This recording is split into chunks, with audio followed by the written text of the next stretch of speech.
Bonjour. Eh bien, on attend tous l'explication des événements dramatiques qui se passent. Les quotidiens titrent La guerre en Europe et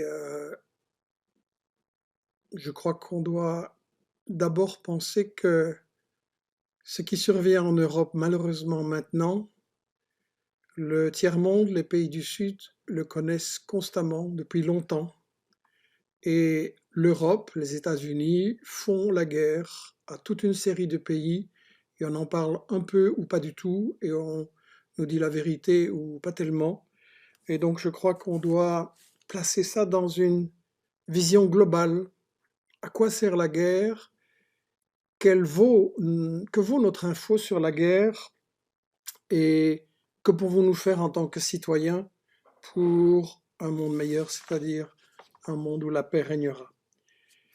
Anne Morelli, qui a publié le magnifique petit livre Principes de la propagande de guerre, rappelle à l'occasion de ce conflit en Ukraine, lors de toute guerre, celui qui se veut prudent écoute les arguments des deux camps en présence avant de se forger un point de vue ou met en doute l'information officielle. Celui-là est immédiatement considéré comme complice de l'ennemi, un traître, comme on disait avant. Donc, oui, voilà, je suis un traître, vous aussi sans doute, si vous cherchez au-delà de l'information officielle, le dessous les cartes, ne nous laissons pas impressionner et réfléchissons sereinement avec notre cœur, mais avec notre cerveau aussi. Ma première pensée va aux victimes, maintenant, partout, de tous les côtés, avec toute ma sympathie. La guerre est toujours cruelle, il y a toujours des bombes qui tombent mal, et c'est toujours un énorme paquet de souffrances. Et je dois dire que j'en ai eu un peu l'expérience personnelle. Durant mes reportages dans des pays en guerre, j'ai pu ressentir cette angoisse. Par exemple, en Yougoslavie, dans une mission internationale dont on a sorti un film, 15 Belges sous les bombes de l'OTAN. Vous êtes là, tout d'un coup vous entendez un missile qui siffle, vous ne savez pas où il va tomber, vous ne savez pas si votre vie s'arrête ou si c'est heureusement plus loin, mais sur qui? Et en Libye aussi, en été 2011, j'ai fait un reportage que vous pouvez trouver sur Internet. Le titre s'appelle Sarkozy, combien d'enfants as-tu tué cette nuit? Parce que justement, forcément, il y a beaucoup de victimes innocentes. Et j'ai vu ça en Irak aussi, j'ai vu les conséquences des bombardements, un abri civil bombardé par les forces, les bombes humanitaires, bien entendu, des États-Unis. Donc, la première remarque, le premier conseil, c'est l'émotion, oui, elle est très très importante. La guerre, on ne peut jamais l'accepter, ça va toujours nous révolter, mais elle ne doit pas empêcher la réflexion. Toute image doit être vérifiée, si possible, ou prise avec distance quand on ne peut pas. Toute info doit être analysée. Est-ce que c'est vrai? Et surtout, qu'est-ce qui s'est passé avant, qu'on ne nous dit souvent pas, et quelles sont les causes de ce qui se passe maintenant? Dans chaque guerre, on nous a menti. Le Vietnam, Panama, euh, l'Irak, 2 fois, l'Afghanistan, la Yougoslavie, la Libye. Ça, je l'ai analysé dans mon livre Libye et Attention Média d'abord, puis Libye et autant médias mensonges, Poker menteur, voilà, c'est un peu ma spécialité. Malheureusement, c'est pas toujours une spécialité très drôle à traiter. Anne Morelli l'a bien décrite dans ce que je mentionnais, les principes de la propagande de guerre, et bien sûr, le grand classique pour analyser ça, c'est Fabriquer un consentement d'Hermann et Chomsky chez Investigation. Ça, je ne peux jamais trop le recommander. Et le problème, c'est que la première victime de la guerre est la vérité, ça c'est le cliché, et la vérité vient en général trop tard. Plus tard, on apprend. Par exemple, une commission du Parlement britannique explique que Tony Blair, les dirigeants anglais, les dirigeants US ont menti sur la guerre en Irak et ont menti aussi, ça on le sait moins, sur la guerre en Libye, mais complètement, sur toute la ligne.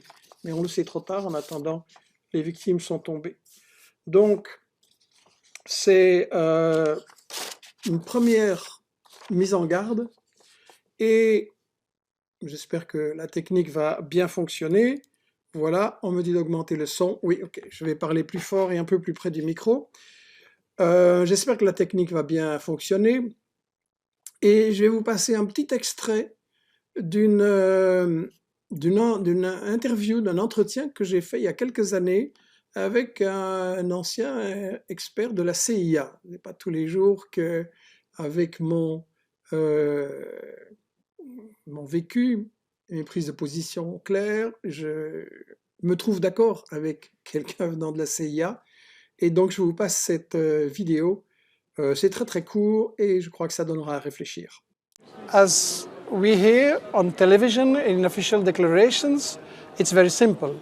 Russia is the bad guy, attacking Crimea, Ukraine, Syria, and so on, respecting nothing, and the USA are the good guy and saving the world, saving peace. Is it a propaganda world, or what is your experience? It's a miracle that most Europeans believe that. Most Europeans are better educated than most Americans. Most Americans believe that too, and it's a function of what I think is the most important factoid in my lifetime, and that is that we no longer have in any real sense a free media. The fourth estate is dead. The only hope is the fifth estate. And I don't know how the fifth estate comes through the ether, but I do know that it comes into my computer, and I know that young people get their news from their computer, from the internet, from the web. That's good news. It's going to take a little bit more time, but I think the truth will finally prevail. You mean the fifth state that can... Voilà, donc un appel à se mobiliser, un appel à prendre l'info en main soi-même. C'est quelqu'un que j'aime beaucoup, malgré son passé CIA, mais je trouve que ça a d'autant plus de valeur justement que quelqu'un comme ça nous dit faites attention à l'information, les médias ne vous informent pas sur les guerres, on tombe dans des panneaux dressés justement par des services secrets, des services de désinformation. Quels sont les silences concernant la question de l'Ukraine? Eh bien, le fait que tout d'abord, le gouvernement de Kiev et les États-Unis, la Grande-Bretagne, etc., s'appuient sur des nazis, sur des néo-nazis purs et durs, des antisémites en plus. On en a des images très claires, ils tiennent le haut du pavé à Kiev, ici on les voit en démonstration. Ici, les symboles nazis à peine recyclés, donc c'est très très clair. Et ils jouent un rôle en première ligne pour des provocations, je pense, qui expliquent les événements comme ils se sont déroulés. On ne nous dit pas qu'en fait, depuis un bon moment, il y a des chars ukrainiens à l'est et des chars du gouvernement à l'est et qu'il y a des bombardements, que ça ne vient pas de Poutine qui jusqu'à présent ne réagissait absolument pas, mais que ce sont des violations qui viennent du gouvernement. Vous avez ici un rapport, enfin c'est la couverture une carte d'un rapport par l'Organisation de la sécurité et de la coopération en Europe, donc c'est une organisation de monitoring, de surveillance en Ukraine, tout à fait technique, neutre. Et ces gens disent que la plupart des violations de cessez-le-feu observées au 18 février venaient du gouvernement.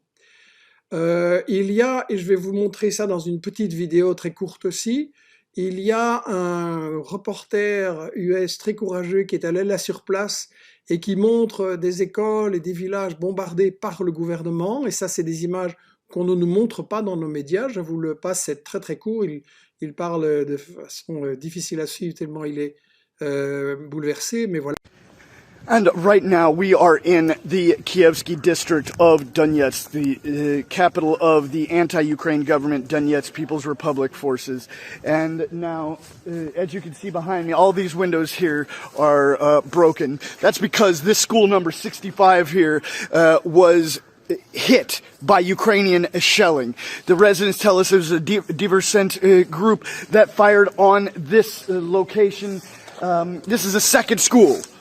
And also a man's lost his life. Now we can see the impact here behind me. We're told that this school has been hit already 3 times, and all these windows have been replaced 3 times by Ukrainian shelling. Voilà. Alors, on m'a demandé de parler plus fort. J'ai débranché un micro qui peut-être ne faisait pas un bon effet. Réglez votre son sur le maximum aussi. Je vais élever la voix. En fait, je disais que les médias ne parlent pas de cette situation des victimes bombardées par le gouvernement de Kiev, par les alliés de l'Occident. Il y a une exception quand même. Il y a eu un étonnant et courageux reportage de TF1 il y a quelques jours qui montrait et donnait la parole enfin à des habitants de Donetsk bombardés par le gouvernement. Il n'est plus visible en direct sur Internet ou sur le site de TF1, mais vous pouvez encore le voir sur le site de lescrises.fr animé par notre ami Olivier Berruyer. Il y a un très très bon dossier justement sur ces provocations et là vous pouvez voir ce reportage de TF1 qui flanque par terre une bonne partie du narratif officiel sur l'Ukraine. Ce qui est important aussi parmi les silences, c'est qu'on ne nous dit pas, mais ça se trouve dans toute une série de rapports que j'ai reçus, qu'il y a des mercenaires, des gens des services secrets, US et des services britanniques, qui sont sur le terrain dans le Donbass, à mon avis, pour lancer des provocations, et je pense que ça a marché, de même qu'il y en avait sur le terrain avant et dès le début des événements en Libye qui ont mené au renversement de Kadhafi. Donc on est là dans quelque chose qui est un peu le quatrième principe de ce que j'appelle la propagande de guerre, c'est-à-dire inverser l'agresseur et l'agressé, prétendre que bien sûr notre ennemi c'est lui qui agresse et qu'on ne sait pas pourquoi ou parce que c'est un dictateur ou qu'il est très méchant, des choses comme ça, et en réalité cacher ce qui a été fait avant. C'est comme si vous arrivez 2 personnes qui sont en train de se mettre des coups de poing, vous en voyez une qui frappe très fort l'autre, vous dites ah ça c'est pas bien, mais si vous venez d'arriver, vous ne savez pas que peut-être l'autre, ça fait 20 minutes ou 20 ans qu'il tape dessus comme on le fait avec la Russie depuis 20 ans maintenant de la part des États-Unis. Donc il y a beaucoup de rapports là-dessus et c'est très très important et on se demande si le gouvernement de Kiev qui a joué avec ces milices néo-nazis, exerce maintenant entièrement le contrôle dessus, ou si ceux-ci agissent de façon autonome, ou alors reçoivent des encouragements de la part des États-Unis qui voulaient absolument faire exploser et escalader la situation. Voilà. Donc ça, c'est un premier point qui est très très important pour comprendre qu'en fait, quand on voit une situation de guerre ou de conflit comme celle-là, on doit toujours se demander, mais qu'est-ce qu'on ne nous a pas montré? Sur quoi est-ce qu'il y a des silences? Alors, j'ai fait une émission il y a 2-3 semaines sur l'Ukraine à laquelle je renvoie, je ne vais pas trop répéter, mais je dois quand même rappeler une chose, c'est qu'effectivement, il y a des néo-nazis depuis 2014, le coup d'État qui a renversé le président élu, et alors que la France et l'Allemagne préparaient des élections et que donc une solution au problème allait être trouvée, mais les États-Unis n'ont pas voulu. Et Madame Nuland a effectivement saboté cette solution diplomatique.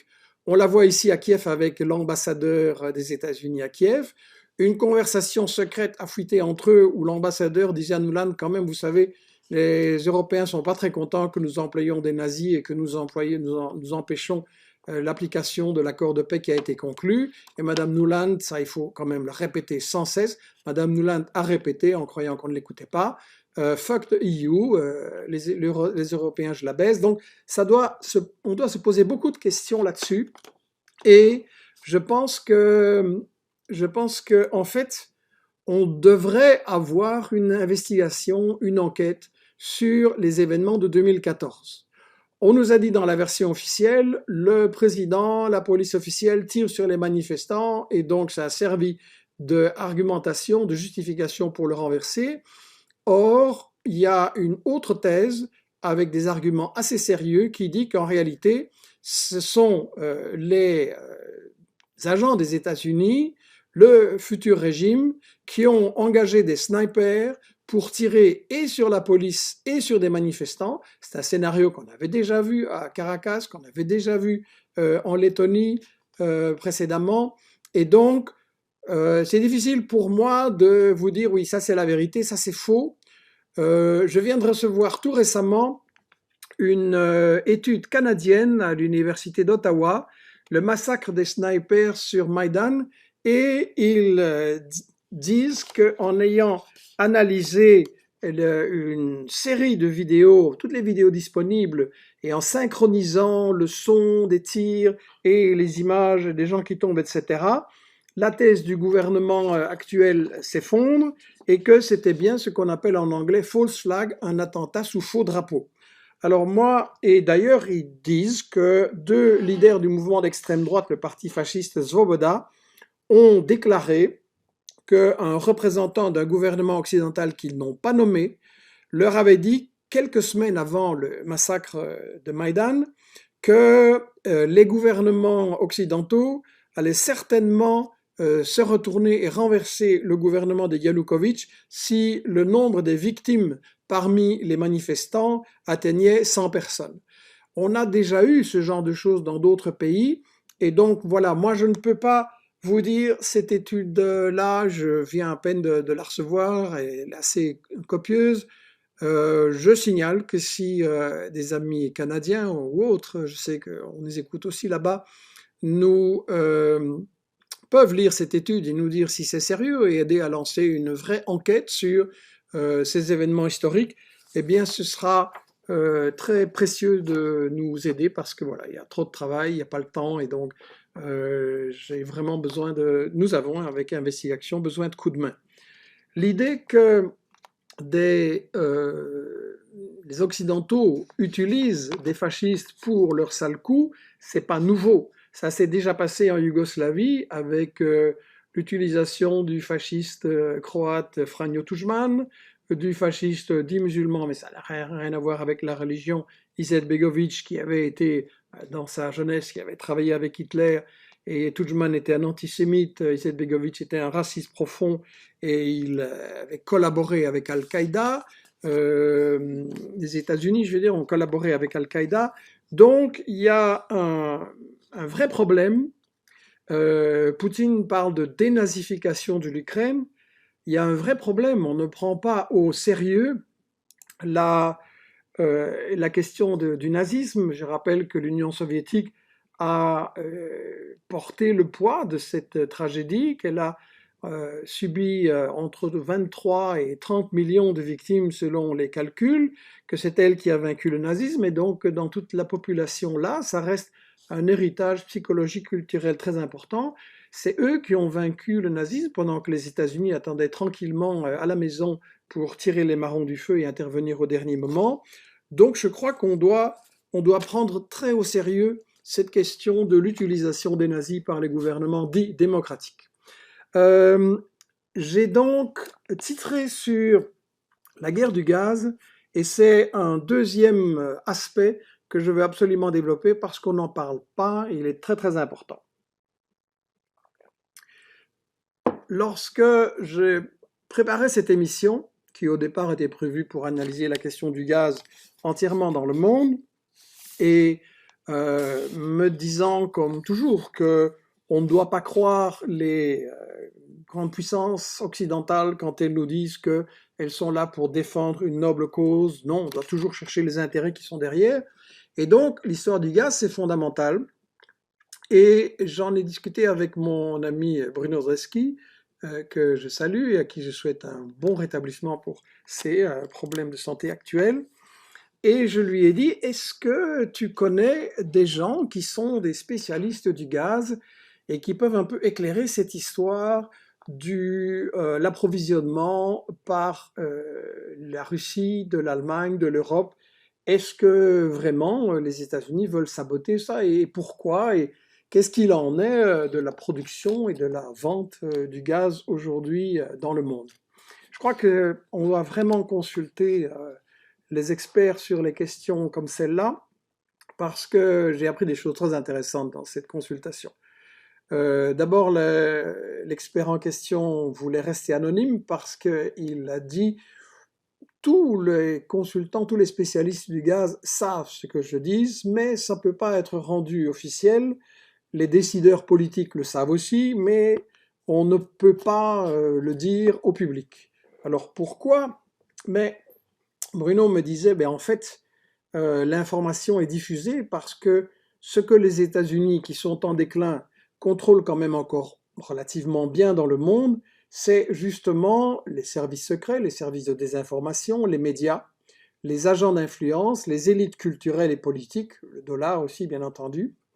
Mais les États-Unis sont, disait Bruno, en grande difficulté parce que les spécialistes du Pentagone et de la CIA ont découragé Blinken, le ministre des Affaires étrangères de Biden, lui ont dit que si on faisait la guerre à la Russie par l'intermédiaire de SWIFT, vous savez, c'est l'organisation des échanges bancaires internationaux, donc toutes les compensations entre banques passent par là. Et il y a eu d'ailleurs des reportages très intéressants de Denis Robert que je salue sur toutes les corruptions et les fraudes et les crimes qu'on cache là-dedans, mais ça c'est pour une autre fois. Et Blinken et Biden voulaient exclure SWIFT des transactions bancaires internationales pour les faire mettre à genoux. Et les spécialistes US ont dit que en fait l'Occident allait perdre plus que la Russie dans cette si on faisait ça. Donc, je reviens à la question du gaz. Quelle est la situation aujourd'hui sur le plan de l'énergie? En fait, on nous dit que les États-Unis, avec leur gaz de schiste, sont capables de remplacer la Russie et que ce serait un approvisionnement beaucoup plus sûr pour l'Europe et pour d'autres. En réalité, d'après la consultation que j'ai eue, d'ici 2 ans, leur production va commencer à baisser et c'est un mythe, me dit l'expert, qu'ils vont faire pchit, donc ils ont encore 2 ans pour faire croire qu'ils ont une solution. Parce qu'en fait, ce qui est incontournable, c'est que la Russie, ça représente 45% des exportations dans le monde. Et ça, c'est quelque chose que vous ne pouvez pas changer, vous pouvez danser sur votre tête, c'est comme ça. Le gaz, il est là. Et sans le gaz russe, l'Europe s'effondre. Et c'est pour ça que, en fait, ce sont les Allemands, c'est pas Poutine qui voulait le pipeline Nord Stream que j'ai montré dans une précédente émission. J'ai pas intégré l'image ici, mais donc c'est un pipeline gazoduc plus exactement qui va directement de la Russie vers l'Allemagne. Et c'est eux qui voulaient absolument avoir ce Nord Stream. Alors, on a entendu récemment que les Européens cherchaient des alternatives dans les pays du Moyen-Orient. Oui, il y a plusieurs États arabes qui produisent du gaz, mais eux-mêmes, ils en consomment beaucoup. Donc, ils n'exportent pas tellement, ils ne vont pas pouvoir concurrencer la Russie. En fait, il y a 3 grands producteurs de gaz dans le monde, la Russie, l'Iran et le Qatar. Bien sûr, il y a des autres gisements, Méditerranée ailleurs, mais ce n'est pas suffisant. Ce qui est important, c'est que l'Iran fonctionne avec la Russie, s'arrange avec la Russie sur les dossiers énergétiques, économiques et politiques et autres. Je lisais d'ailleurs récemment un communiqué iranien disant que voilà, on avait réussi à beaucoup renforcer la production du gaz malgré les sanctions et le blocus des États-Unis. Donc ça, c'est aussi une mauvaise nouvelle pour l'Occident. Et donc le 3e gros producteur, c'est le Qatar. De toute façon, le Qatar ne peut pas suffire à exporter suffisamment pour remplacer la Russie. En plus, ça coûte cher parce que c'est loin, il y a des difficultés. Donc, soit ils font des gazoducs qui passent par des territoires où la Russie a son mot à dire, ou l'Iran aussi, passer en Syrie, en Irak. Israël, c'est trop risqué de faire passer le gazoduc par là. Le Hamas ou le Hezbollah pourraient évidemment faire pression. Et donc, la manière de transporter ce gaz du Qatar, c'est par des bateaux très coûteux qui devraient passer par le détroit d'Ormuz, mais l'Iran peut le bloquer en cas de conflit mondial. Et en plus, c'est un gisement partagé entre le Qatar et l'Iran. Et en plus, le Qatar, vous savez qu'il vit notamment, il y a des gros revenus d'une compagnie aérienne très importante, mais elle doit passer par l'espace aérien iranien. Donc, le Qatar veut aussi, joue maintenant un rôle pour faire contrepoids aux Saouds. Il a besoin de un peu coopérer avec l'Iran aussi pour empêcher que les Saouds vassalisent le Qatar comme ils l'ont fait avec le Bahreïn. Donc le Qatar ne peut pas trop mécontenter l'Iran, ne peut pas trop le contenter, pas trop concurrencer la Russie non plus. Biden a convoqué l'émir du Qatar à Washington pour lui dire, bon, maintenant vous allez m'aider à remplacer le gaz de la Russie, mais ça n'a pas débouché, ça n'est tout simplement pas possible.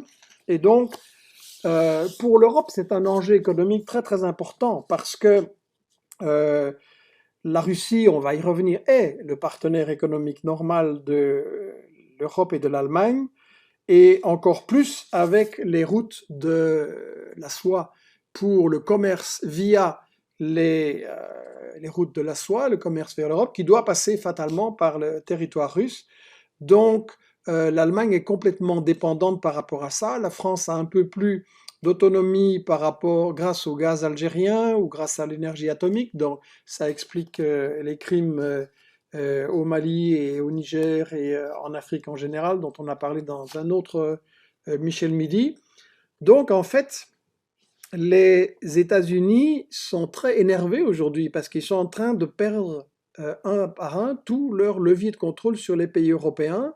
Or, sans l'Europe, les États-Unis ne peuvent pas faire face aux puissances montantes et concurrentes. Donc, ils sont dans une course contre la montre. On est dans une période charnière décisive et dangereuse.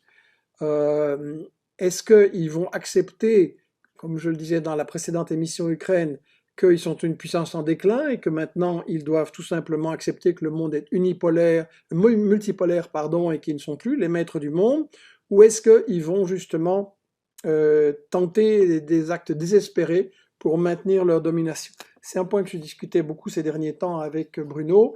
On a maintenant la réponse avec l'Ukraine en ce sens que les États-Unis n'ont rien fait pour négocier, n'ont rien fait pour calmer le jeu, et je pense qu'ils ont au contraire considérablement excité le problème et provoqué Poutine à réagir de la façon dont il l'a fait.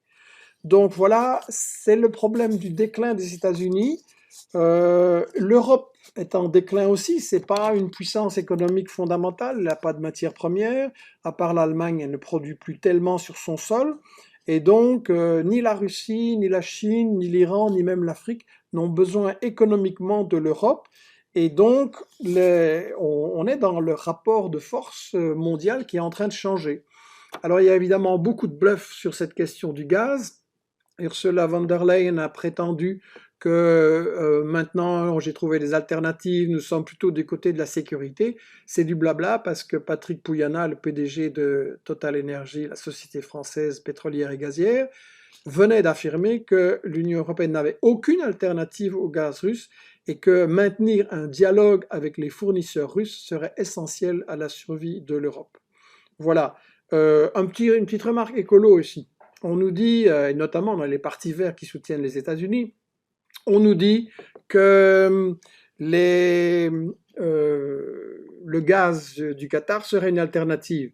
Bon, il faut le mettre sur des bateaux, il faut des très longs trajets, et de point de vue écologique, c'est tout à fait négatif et néfaste. Je m'excuse auprès d'une personne qui dit que le son est faible. Mettez votre micro au maximum. Je vérifie auprès de Oui, de mon ami Sacha qui vérifie à distance et qui me dit que le son de ma voix est normal. Donc je pense que les personnes qui m'entendent mal doivent mieux régler eux-mêmes leur haut-parleur sur leur ordinateur ou sur leur téléphone. Voilà. La guerre du gaz, c'est un concept important dont on ne parle pas beaucoup et en fait, j'ai publié un livre qui s'appelait Monopoly, l'OTAN à la conquête du monde en 2000, au lendemain de la guerre contre la Yougoslavie qui, à mon avis, présageait beaucoup des choses qui sont arrivées par la suite et qui arrivent maintenant. Dans ce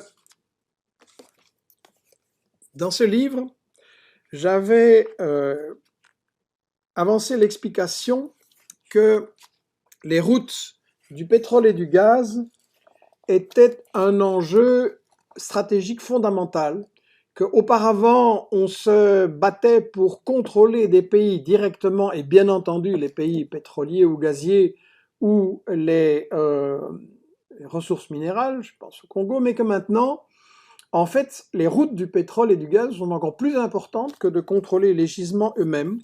Et j'avais montré ça à propos de la bataille pour contrôler les corridors stratégiques où devaient passer ces pipelines, ces gazoducs et des routes commerciales importantes en Europe.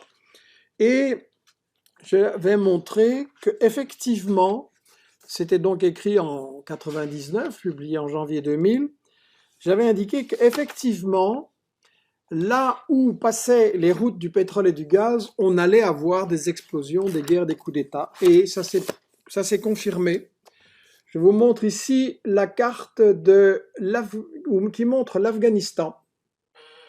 C'est-à-dire que les gisements de pétrole et de gaz en dessous de la Caspienne et dans toute la région des pays en temps de l'Asie centrale, le pipeline pour amener ça vers l'Inde, vers l'Asie, vers le Sud, donc vers les clients, passer par l'Afghanistan, et que ce serait une cause d'une guerre sur ce territoire. Et ça s'est confirmé, j'ai déjà fait des émissions là-dessus, je ne redéveloppe pas, donc ça s'est tout à fait confirmé, mais dans le même livre, je développais une autre carte vers l'ouest et le nord, dans laquelle j'indiquais que les routes pour amener ça vers les clients européens devait passer soit par la Bulgarie et la Yougoslavie, et donc ça expliquait, c'était une des raisons, pas la seule, du conflit de 99, mais qu'une de ces routes passait, après le trajet en bateau par la mer Noire, par l'Ukraine.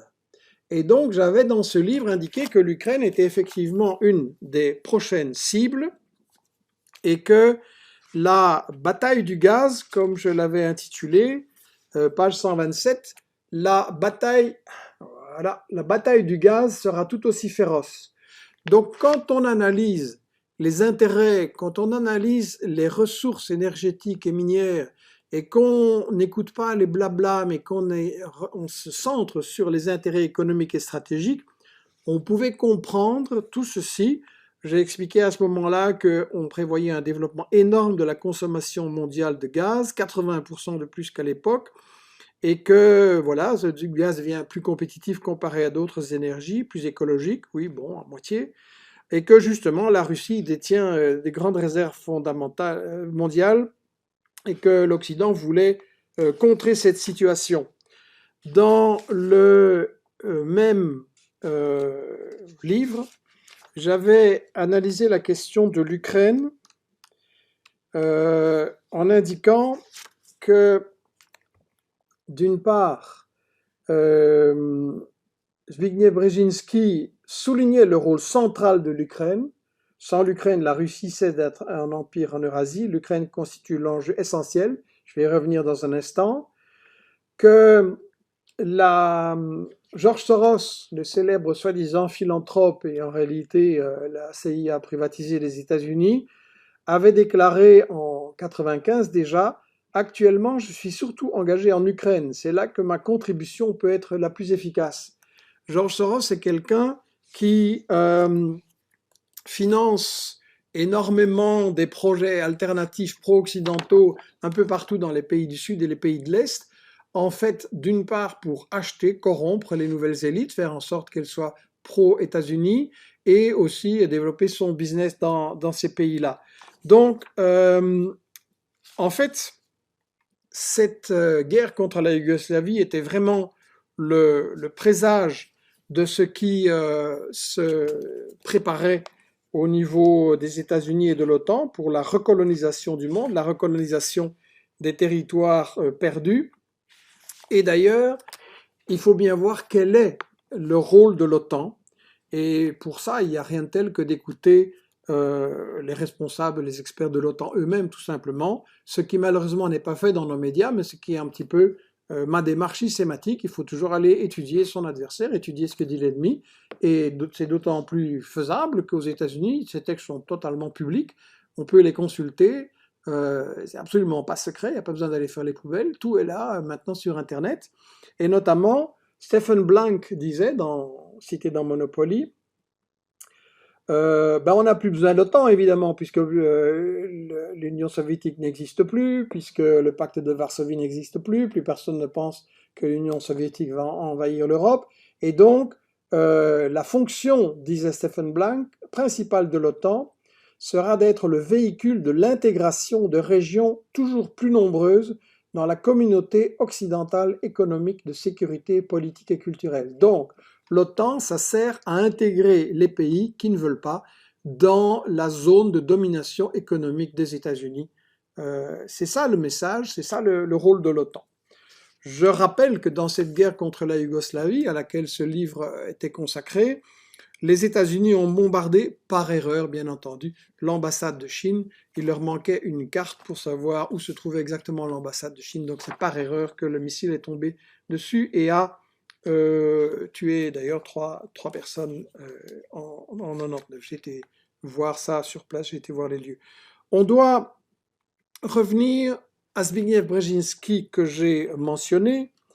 Zbigniew Brzezinski a expliqué très clairement l'attitude des États-Unis. Vous savez, le grand échiquier, c'est le manuel du parfait maître du monde. Donc il est plus aux affaires, donc il parle brutalement. Il explique comment les États-Unis doivent s'y prendre pour garder leur domination mondiale malgré leur déclin économique et politique qu'ils constatent évidemment. Et donc la méthode Brzezinski, je la résume, elle est à la page 108 de ce bouquin qui est malheureusement épuisé. On devrait essayer de le rééditer, mais voilà, on a beaucoup de travail, peu de moyens. Brzezinski dit le problème central pour l'Amérique, c'est de bâtir une Europe fondée sur les relations franco-allemandes, liées aux États-Unis, et qui élargissent la coopération dont dépend l'hégémonie globale de l'Amérique. Il appelle l'Amérique les États-Unis, bien sûr. Et donc, il dit, voilà, l'Europe, ça sert à garder la domination sur le monde des États-Unis. Un peu plus loin, le problème, c'est que l'Allemagne est une force montante, c'est le partenaire le plus difficile à accommoder, donc il faut poursuivre la poursuite du couple franco-allemand, parce qu'évidemment on a besoin que l'Europe soit un peu forte contre la Russie, etc. On ne peut pas affaiblir complètement l'Europe, mais il faut, dit-il, limiter le leadership allemand. Alors sa méthode un peu plus loin, la France, c'est pas dangereuse pour lui. La France n'est pas assez forte pour faire obstacle aux objectifs géostratégiques fondamentaux de l'Amérique en Europe. L'Allemagne pose des problèmes d'une autre nature. Il ne faut pas accepter sa prééminence régionale, il ne faut pas accepter qu'il soit le moteur de la construction européenne. Donc vous voyez là, il y a une attitude extrêmement hostile en fait, c'est soi-disant des alliés, des amis, mais en réalité c'est une attitude hostile. Et donc la solution, dit Brzezinski, c'est l'expansion de l'OTAN. L'expansion de l'OTAN, je cite, est essentielle, sinon les États-Unis n'auraient plus les moyens d'avoir une politique d'ensemble en Eurasie, et à ce moment-là, on risque une alliance Moscou-Pékin. La Chine, dit Brzezinski, déjà à l'époque, pourrait être le pilier d'une alliance anti-hégémonique Chine-Russie-Iran. Et donc, c'est pour ça, en fait, que dès la fin de l'Union soviétique, et soi-disant malgré les grandes déclarations d'amour envers la Russie redevenue capitaliste, c'est pour ça qu'en fait, on parle vraiment d'une bataille des États-Unis contre l'Europe. Ça, c'est la chose très très importante qu'on doit être capable d'expliquer autour de nous. Pas tout le monde suit les affaires internationales, pas tout le monde reçoit les infos sur ce genre de conflit. Donc, on doit trouver le moyen de parler aux gens proches de nous pour leur faire comprendre que c'est aussi une guerre contre l'Europe. Alors vous allez me dire, j'exagère, ben non. Encore une fois, j'ai des bonnes sources, ce sont les États-Unis eux-mêmes. Voici George Friedman, qui est pratiquement l'expert, le stratège numéro un à l'heure actuelle aux États-Unis, et dirige la RAND Corporation, qui est en quelque sorte le bureau d'études de la CIA, du Pentagone, des multinationales, etc. C'est la principale think tank aux États-Unis. Je cite, ça c'est une citation dans mon livre USA, les 100 pires citations, et donc Friedman déclare en 2015 déjà: la priorité des États-Unis est d'empêcher que le capital allemand et les technologies allemandes s'unissent avec les ressources naturelles et la main-d'œuvre russe pour former une combinaison invincible.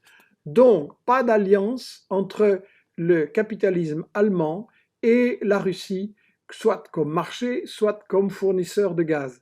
Vous voyez donc clairement que Friedman, là, il considère l'Allemagne comme un ennemi, comme un danger. Ça doit faire réfléchir. Et d'ailleurs, il a développé la même idée dans une conférence internationale, et ceci a été présenté par un ex-général allemand, Jochen Scholz, que vous voyez en médaillon là-bas, et il s'est révolté contre la soumission de l'armée allemande et de l'Allemagne aux États-Unis, et il a publié la carte que vous voyez là, donc c'est un peu en allemand, mais on comprend. Il a développé la carte pour illustrer que Friedman veut en fait un cordon sanitaire pour séparer l'Allemagne et la Russie. Donc ce cordon sanitaire, il est composé de la Pologne, de la République tchèque, de la Slovaquie, de la Hongrie, de la Roumanie et de la Bulgarie. Tout ça, c'est donc une barrière, un mur de fer, excusez-moi, pour empêcher l'Allemagne de coopérer économiquement avec son partenaire naturel fondamental. Donc, ça vous explique quand Madame Nuland à Kiev disait fuck the EU, mais elle est tout simplement une disciple, elle applique la théorie de Brzezinski, la théorie de Friedman, c'est ça qu'elle appliquait. En fait, il y a même aux États-Unis des personnes qui réfléchissent un peu à contre-courant, même dans les services ou dans la diplomatie, et des personnes qui disent que l'approche des États-Unis est vraiment très très mauvaise et très dangereuse.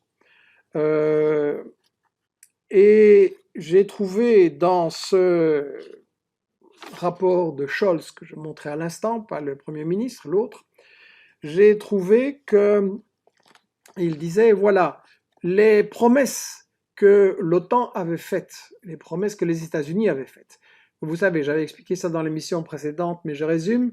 James Baker, le ministre des Affaires étrangères et l'envoyé spécial des États-Unis, du président Bush, auprès de Gorbatchev, on dit, voilà, il faut que l'URSS lâche la Pologne, l'Allemagne de l'Est, la Tchécoslovaquie et tous ces pays-là, qu'elle lâche ses alliances. Et Gorbatchev, qui louche de plus en plus vers le capitalisme à l'occidental, dit d'accord, mais vous ne pouvez pas en profiter pour que l'OTAN vienne aux portes de la Russie. James Baker déclare textuellement, il y a beaucoup de témoins, l'OTAN n'avancera pas d'un mètre vers la Russie. En réalité, on va le voir dans les cartes, ils ont avancé systématiquement, ils ont fait une expansion incroyable, et vous voyez ici une première carte qui vous montre à gauche en 1990-90 quel était le territoire, on va dire, de l'OTAN, et en 2020 à droite vous voyez quel est le territoire aujourd'hui. Et encore, il n'y a pas l'Ukraine, et c'est ça toute la question. Je vais montrer dans une autre carte. Ici d'abord vous voyez tous les pays qui ont rejoint l'OTAN depuis 1997, donc il y en a 14. Donc ça confirme que les promesses des États-Unis ne valent rien, qu'il faut jamais les croire, que ce sont des mensonges pour obtenir des résultats et après on les remet en question. Et donc les États-Unis ont installé des bases absolument partout, et notamment dans l'ex-Yougoslavie, à Cambon Steel. Et je montre d'abord cette base de Cambon Steel. C'est une base ultra importante pour contrôler l'Europe de l'Est. Elle a servi aussi de petit Guantanamo européen pour abriter clandestinement des prisonniers kidnappés dans toutes sortes de pays du monde et illégalement par les États-Unis. C'était la spécialité d'Obama. Et donc les États-Unis installent des bases absolument partout. Et mon ami Olivier Berruyer, dont j'ai parlé déjà un peu plus haut, on a fait une carte très humoristique. La Russie veut la guerre. Voyez comme ils ont placé leur pays tout près des bases américaines. Et effectivement, vous voyez l'encerclement énorme vers la Russie et aussi vers la Chine. On pourra y revenir. Et donc, l'expansion de l'OTAN contre la Russie a vraiment connu une expansion, je me répète, phénoménale. Et cela est bien montré par un petit PowerPoint que Nico Hirt, que je salue, a réalisé et diffusé hier. Il m'a aimablement prêté ses cartes et je vais vous les montrer. Ça montre, depuis 1942, le rapport de force militaire entre l'URSS puis la Russie et les États-Unis et leurs bases militaires. En 1942, vous avez la situation suivante. En brun, les nazis occupent la plus grande partie de l'Europe, y compris l'Ukraine, y compris une partie de la Russie, et la Russie est vraiment menacée d'être totalement avalée et détruite. Elle était moins une là-bas. En 1944, la Russie libère une grande partie du territoire européen. Le rapport de force change. En 1945, il y a le pacte de Varsovie qui fait contrepoids à l'OTAN, qui fait contrepoids, je veux dire, aux forces occidentales. Vous avez ici la carte en 1949, au moment de la formation des deux blocs. Quels sont les pays de l'OTAN en mauve et les pays de l'Union soviétique et de ses alliés en rouge. En 1955, on voit que l'encerclement commence avec la Scandinavie et la Turquie, très très importante. En 1990, on voit que l'encerclement se poursuit avec en zone grise une série de pays qui ne sont plus avec l'Union soviétique et la Russie, mais qui ne sont pas encore dans l'OTAN. Par contre, en 1999, là, l'OTAN commence à s'élargir énormément. La Biélorussie est encore en rose, l'Ukraine en gris, mais la zone rouge recule. En 2004, ça se renforce la progression de l'OTAN. En 2014, l'Ukraine devient une quasi-dépendance de l'OTAN. Il y a juste la Crimée dans le petit cercle là en rouge qui est récupérée pour la Russie. Et en 1922 maintenant, avec ce qui chauffe les projets, les déclarations des officiels des États-Unis de absolument intégrer l'Ukraine dans l'OTAN, vous voyez qu'en fait, avec ce système-là, les bombes de l'OTAN seraient à la porte de Moscou.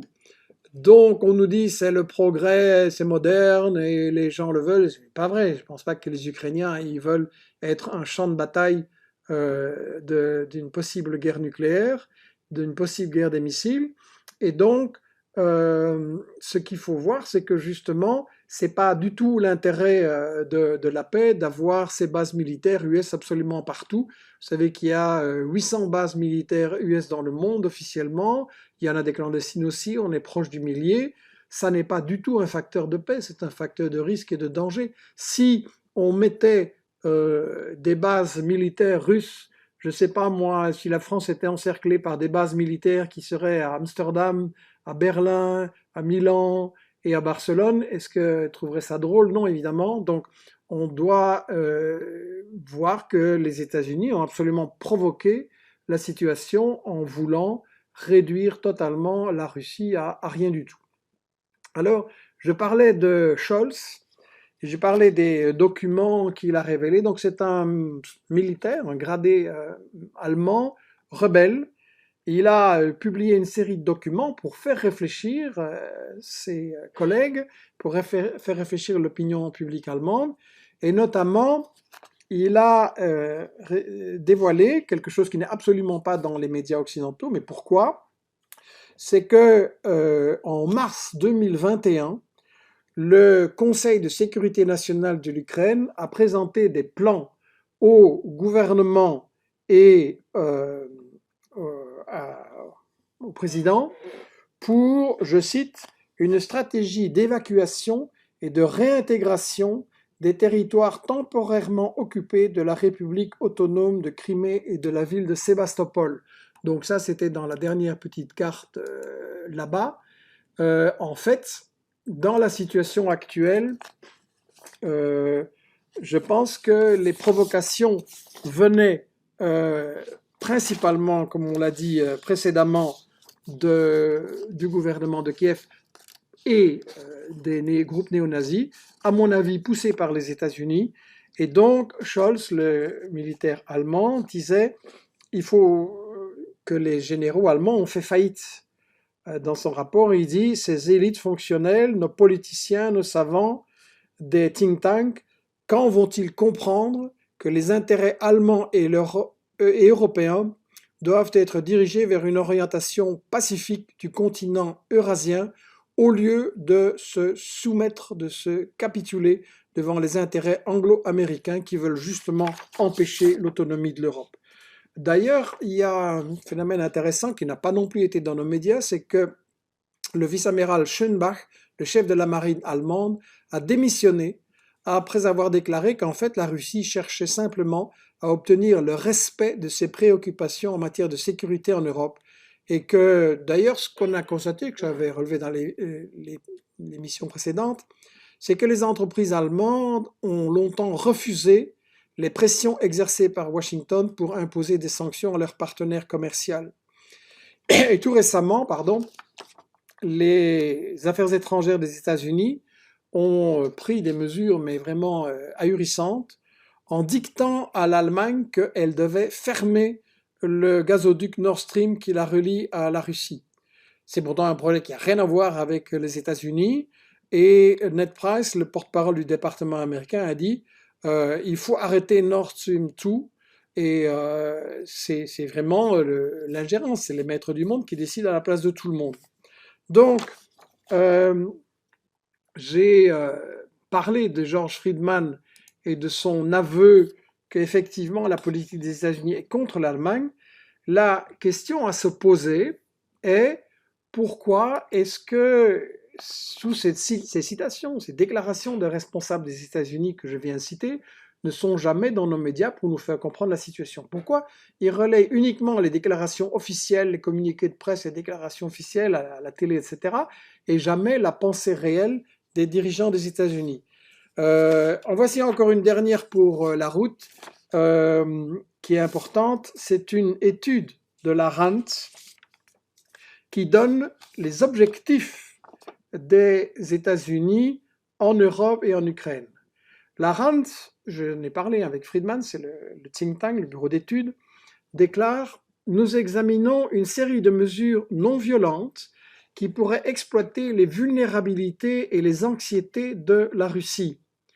Les mesures que nous examinons n'auraient pas pour objectif premier la défense ou la dissuasion, elles sont plutôt conçues comme des éléments d'une campagne destinée à déséquilibrer l'adversaire, à amener la Russie à se battre dans des domaines ou des régions où les États-Unis ont un avantage concurrentiel, à pousser la Russie à se surpasser sur le plan militaire et économique ou à faire perdre au régime son prestige et son influence internationale. » Et donc, c'est assez incroyable que ce genre de document soit publié. Ça, c'est dans un article récent de Diana Johnstone que je salue. Dans un article qu'elle a publié récemment aux États-Unis, elle disait « Pendant toute une génération, les dirigeants russes, Poutine aussi, ont fait des efforts extraordinaires pour construire un partenariat pacifique avec l'Occident. Ils voulaient une collaboration institutionnalisée avec l'Union européenne et surtout avec l'OTAN. Et on les a tournés en ridicule, on les a humiliés, on a refusé. Beaucoup de gens aux États-Unis disent ça aussi. Et donc, en fait, la question c'est pourquoi? La question, je pense, c'est que les États-Unis ne veulent pas avoir des amis et ne veulent pas une attitude amicale envers leurs alliés. Il y a une véritable bataille entre les États-Unis et l'Allemagne aussi. Euh, et tout ce que Brzezinski a expliqué, ça se confirme actuellement. Il y a de la part des monopoles des grandes multinationales une pression énorme pour contrôler les marchés et se faire des nouveaux colonies et contrôler la main-d'œuvre et pouvoir aussi monopoliser les matières premières, monopoliser l'énergie. Et donc c'est cette bataille-là économique des multinationales qui est la cause fondamentale de l'attitude agressive des États-Unis, y compris envers leurs alliés. C'est des chantages envers l'Allemagne, envers la France, envers l'Europe.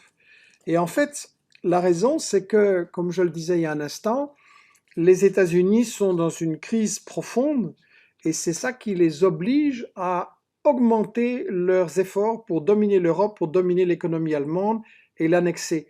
L'Allemagne, c'est à la fois un allié et un rival économique, donc un adversaire. Et s'il y a ce commerce de l'Allemagne avec la Russie et avec la Chine, les États-Unis n'auront plus le continent européen à leurs bottes pour dominer le monde, et c'en est fini de la domination des États-Unis, ça dépend de l'attitude que va prendre l'Europe. Et donc l'OTAN, ça sert à ça sert à renforcer la domination des États-Unis sur l'Europe, ça sert à mener des interventions militaires dans toutes sortes de parties du monde, c'est vraiment devenu le gendarme du monde. Pardon, voilà, donc la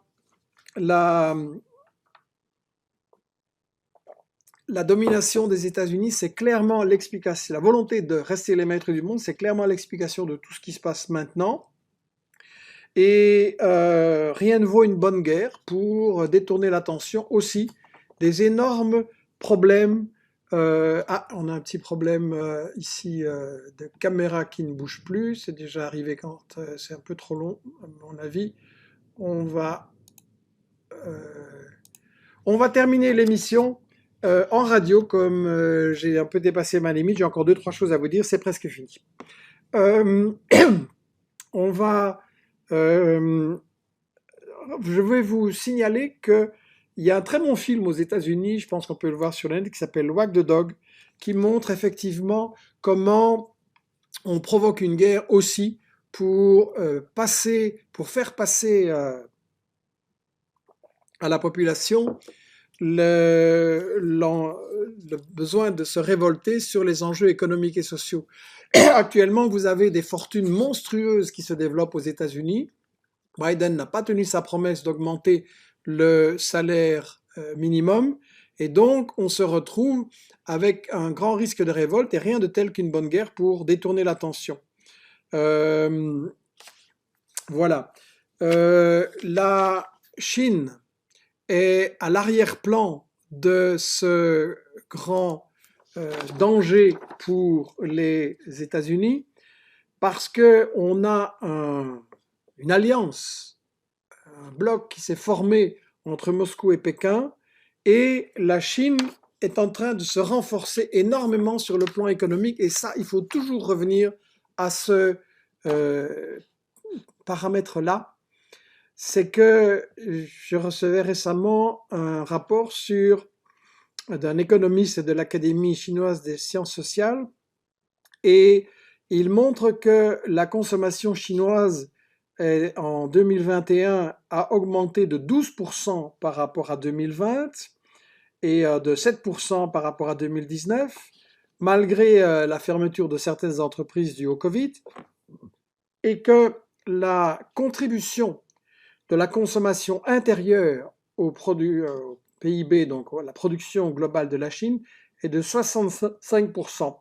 Ça veut dire que la Chine est en train de passer du statut d'un pays exportateur de produits d'abord de basse qualité, de consommation courante plus élevée, à un pays qui se repose principalement sur son marché, qui développe des productions technologiques, des productions avancées, et que donc elle a de moins en moins besoin aussi des États-Unis et de l'Europe et qu'elle va construire une économie qui est beaucoup plus solide et moins dépendante de la consommation dans des pays en crise. Et donc, ça, c'est un facteur très très important pour comprendre ce qui se passe dans ce triangle États-Unis, Russie, Chine, où l'Europe joue un petit rôle. Et c'est un facteur très très important pour comprendre qu'en fait les États-Unis sont dans une position désespérée, ça les rend dangereux, mais en même temps on ne doit pas se laisser intimider par eux. Euh, J'avais préparé une série de cartes, mais j'ai déjà été un peu long, et puis on en reparlera dans une prochaine émission. Avec ces cartes, je souhaitais montrer que les États-Unis qui donnent énormément de leçons qu'on ne peut pas faire la guerre, qu'on ne peut pas utiliser la violence dans les relations internationales, sont en réalité le professeur négatif absolu parce qu'ils sont intervenus dans la majorité des pays du monde par la violence, mais on le gardera pour une prochaine fois. Euh, je voulais aussi poser la question, est-ce que la réaction de Poutine est la bonne? Est-ce que ce que la Russie a fait est une solution? Je crois que c'est fort douteux. Je crois qu'il y a une violation du droit international, qu'il y a un très grand danger de dresser les peuples les uns contre les autres. Bien entendu, on ne sait pas tout, on ne sait pas quelles sont certaines des raisons qui ont été euh, invoquées pour riposter de cette manière. Il est clair que les États-Unis ont absolument voulu provoquer ce qui se passe. Y avait-il une alternative? La Chine a pris une position nuancée sur cette histoire. Elle a fait une déclaration que je vais chercher sur mon téléphone. J'ai reçu une déclaration intéressante. Voilà, c'est un ami irlandais que je salue, Adrian, qui me le signalait. Pour une fois, dans un quotidien britannique, on a vu autre chose que les blabla habituels. On rapportait la position du porte-parole des affaires étrangères chinois, Hua Chunying, pardon pour mon accent, et il disait, je cite, lorsque les États-Unis ont mené 5 vagues d'expansion de l'OTAN vers l'Est pour déployer des armes d'offensive stratégique en violant toutes les assurances qu'ils avaient données à la Russie, est-ce que les États-Unis ont jamais pensé aux conséquences de pousser un grand pays contre le mur? Ils l'ont fait contre toute une série de petits pays, et là le rapport de force a joué en leur faveur. Maintenant, Poutine, après avoir reculé pendant des années, il faut quand même le souligner, a décidé de montrer que lui aussi pouvait jouer le rapport de force et utiliser la violence. Était-ce la solution? Mais pour nous, Européens, la vraie question n'est pas de critiquer Poutine. Il est critiquable sur beaucoup de questions, et notamment sur sa politique économique et sociale, bien entendu. Mais la vraie question est comment allons-nous forcer les États-Unis à négocier vraiment, à arrêter leurs bases militaires et leur exportation provocante d'armes un peu partout dans le monde? Quand allons-nous obliger les États-Unis à adopter une politique de paix? Quand allons-nous obliger l'Europe, nos gouvernements, à cesser d'être le petit chien qui court derrière les États-Unis et qui donc favorise des guerres? On a parlé il y a très récemment de l'émission sur le Mali avec Aminata Traoré. Et donc, quand est-ce qu'on va vraiment reconstruire un mouvement pour la paix et vraiment travailler en tant qu'Européens pour ça? Un petit mot sur l'Ukraine, qui est aussi victime de cette situation. On a signalé récemment qu'il y a eu une conversation téléphonique il y a une dizaine de jours, je pense, assez étonnante entre le président ukrainien Zelensky et le président Biden. D'après un haut fonctionnaire ukrainien, l'entretien téléphonique s'est pas bien passé. Zelensky a exhorté Biden à calmer le jeu sur la situation en Ukraine, et il a dit qu'il n'est pas certain qu'une attaque aura lieu, et qu'il faudrait une reprise des pourparlers diplomatiques à Paris avec l'Allemagne et la France pour appliquer les accords de Minsk. Zelensky a déclaré qu'il espérait que le cessez-le-feu tiendrait, et donc toute la question c'est est-ce que les États-Unis ont provoqué et fait le malheur aussi du peuple ukrainien? Moi je pense qu'ils utilisent clairement des populations locales comme chair à canon, et qu'ils s'en fichent complètement que les Ukrainiens souffrent maintenant. L'objectif, c'est d'affaiblir la Russie, d'essayer de la piéger, d'essayer de la discréditer au plan international et de détourner l'attention des guerres que les États-Unis mènent et des coups d'État qu'ils font. Donc la solution, je crois, pour l'Ukraine serait bien plus la neutralité, c'est ce que Chomsky a dit aussi dans une interview récemment, une neutralité. Chomsky disait qu'il soit absolument pas dans l'OTAN et qu'ils n'aient pas une alliance US avec les États-Unis et des bases militaires US, mais que s'ils veulent, ils peuvent être dans l'Union européenne.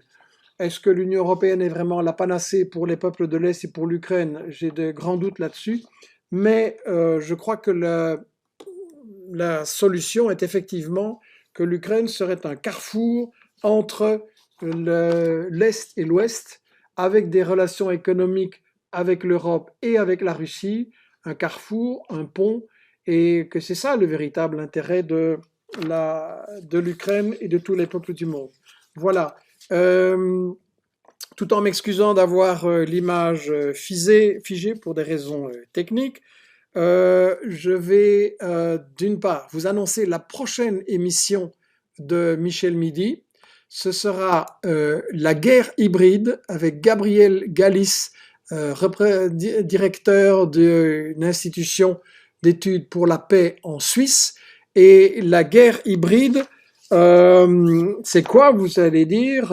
Eh bien, en fait, ce sont, d'après Gabriel Galis, toutes les guerres du XXIe siècle seront des opérations de guerre non militaires.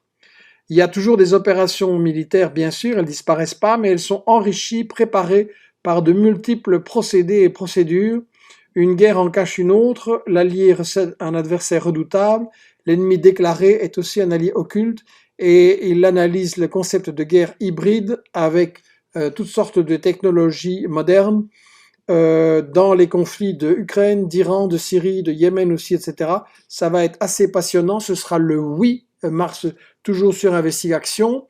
On a dû reporter, mais c'est maintenu, ce sera le 14 mars, Georges Abdallah, le plus vieux prisonnier politique de France. Je vous rappelle ma récente émission avec Aminata Traoré, Mali vers la fin de la France-Afrique et le rejet de la France-Afrique et le rejet du colonialisme français de plus en plus en Afrique. Je vous remercie pour votre attention. Je signale que tout le travail d'enquête, de préparation et de médias nécessite le renforcement d'investigation. Vous savez que nous avons lancé un appel pour embaucher un nouveau journaliste. Il est déjà là, il fait partie de l'équipe. Il a énormément travaillé sur l'Ukraine avec nous déjà les jours précédents, et une partie des documents que je vous ai apportés, je les dois à lui. Et donc, on a un appel par lequel cette émission va se terminer pour nous aider financièrement, pour nous aider à développer encore Investigation avec tout ce que on a vu aujourd'hui et qui n'est absolument pas dans les médias. Vous avez bien compris que, comme le disait mon ami de la CIA McGovern en tout début d'émission, c'est aux gens eux-mêmes à faire l'information. C'est fondamental pour arrêter la guerre, pour passer vers un monde meilleur qui vivra dans la paix et dans la solidarité des peuples. Je vous donne rendez-vous pour le 8 mars, mais suivez Investigation, il y a énormément d'articles et d'interviews qui vont paraître dans les jours prochains sur Investigation. Inscrivez-vous à notre newsletter si vous ne l'avez pas déjà fait. Merci pour votre solidarité, merci pour votre soutien. À bientôt. Chers amis, j'ai le grand plaisir de vous présenter Robin Delobel.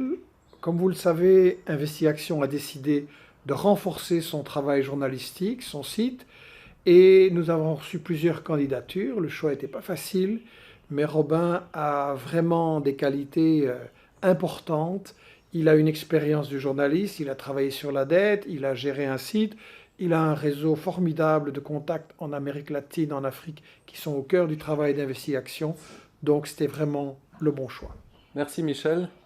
Je suis très content de rejoindre l'équipe d'investigation dont j'ai découvert le travail durant mes études de journalisme à l'ULB, à travers des films comme Bruxelles-Caracas, mais ensuite d'autres comme Bush, le cyclone. Et puis j'ai suivi les publications, autant les livres que bien les écrits bien sûr sur le site internet, avec des travaux formidables comme ceux de Ludo de Witt, de Saïd Bouamama, des livres aussi comme La stratégie du chaos. Et j'ai découvert notamment à travers ces publications ce que signifie vraiment la communauté internationale, par exemple à travers la crise ivoirienne qui me touchait beaucoup en 2010-2011. Je suis très content de rejoindre cette équipe pour faire un travail qui est des entretiens, des interviews avec des personnes de différents continents, quelque chose que j'ai un peu l'habitude de faire via mon expérience. C'est aussi toujours dans une optique de vulgarisation, parler à un public le plus large possible et pas à un public trop averti, trop intellectuel, on va dire. Et voilà, aussi travailler sur des thématiques qui me sont très chères, comme les questions d'extractivisme et multinational, déferlement technologique, les luttes pour les réparations, les questions de dette coloniale. C'est pour ça que je suis content de travailler avec l'équipe et enrichir ce travail. Alors pour embaucher Robin, nous avons fait appel à vous. La campagne a bien démarré, mais il y a encore du chemin. Donc si vous n'avez pas encore souscrit un don ponctuel ou mensuel régulier, merci de le faire. Si vous l'avez fait, c'est le moment de parler à un, deux, trois amis pour les appeler à rejoindre la communauté des amis d'investigation. Nous sommes en train, avec Robin, avec Grégoire Lalieu, de préparer plusieurs projets qui vous rendront votre site encore plus utile au quotidien, parce que l'info, c'est un droit. Merci à vous et bienvenue, Robin.